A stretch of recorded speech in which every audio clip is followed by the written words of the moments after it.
Hello beautiful people, I hope you're good. Mnafanya poa popote mlipo na popote ambapo mnaitizama FM show mkiwa. As of right now, we are speaking about the story that is currently been going on. Ni kuhusiana na sponsored goons, acha niwaite hivyo, ambayo inaaminika wameweza kuvamia boma lake ama ofisi zake, ambaye ni activist mwanaharakati Boniface Mwangi. Kwa tuhuma za kwamba Boniface Mwangi ndiye ambaye amekuwa akisponsor maandamano. Now right now we want to speak about the ongoing story in regards to Boniface Mwangi office is being vandalized. Now tukae kidogo chini tuzungumze haswa kwa watu wazima ambao wanaelewa haswa kile ambacho kinaendelea nchini.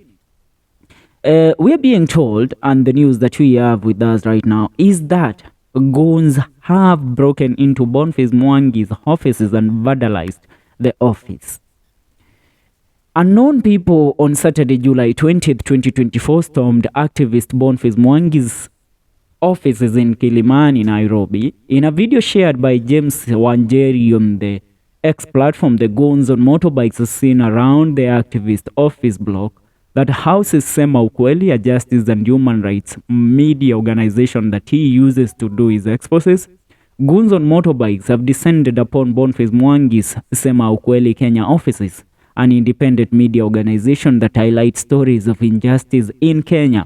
There have been posts by government bloggers on social media inciting personal attacks against Boni, and then this happens. Now, Boniface Mwangi has confirmed the presence of goons in his office compound in Kilimani.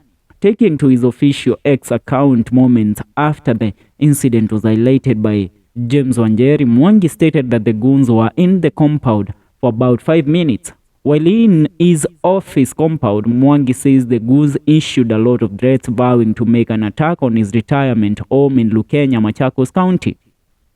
The activist says he has reported the incident at Kilimani police station, which was booked via occurrence book reference number 23 of 27 July 2024, with creating a disturbance as the main complaint. He, however, maintains that the attack will not scare him to tone down on his activism. Now, Mwangi, who has been on the forefront in advocating for change in government through the anti-government protest, claims that the goons have been hired, and sure they have. And I shall quote him: "We have reported this incident to Kilimani police station. The hired goons were in our office compound for about 5 minutes and made a lot of threats. They said they will attack my home too. Cowardly attacks by a tone-deaf government, and their goons won't scare me. Do better." That is Mwangi. Over the past few days, the activist has been facing attacks on social media, with a section of pro-government netizens accusing him of being funded to sponsor the anti-government protest.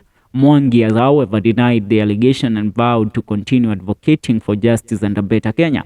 Now, another thing, the DCI have been on a manhunt for Boniface Mwangi. They have been trying to abduct him, capture him, kidnap him, say all things that the DCI are always doing to the people that are in opposition of what is happening. And among the people that have reacted to Boniface Mwangi's office being vandalized or being attacked is Mother Karua, who have said these are hired goons, hired thuggery, that they have been hired for the sake of scaring away Boniface Mwangi for advocating for the rights of the people. Now the question is, why doesn't the government listen to its people? The government is always there to make empty promises, but at the end of the day, there is no deliverance, because all the people are asking is you deliver, not give us promises. Dissolving a cabinet and then reinstalling again 6 members of the said cabinet. That is what type of a game is the president playing? A question that a lot of Kenyans are asking. You can't remove the cabinet, you can't dissolve the cabinet and then reinstate 6 of the said cabinet members on your first peak of the 11 members.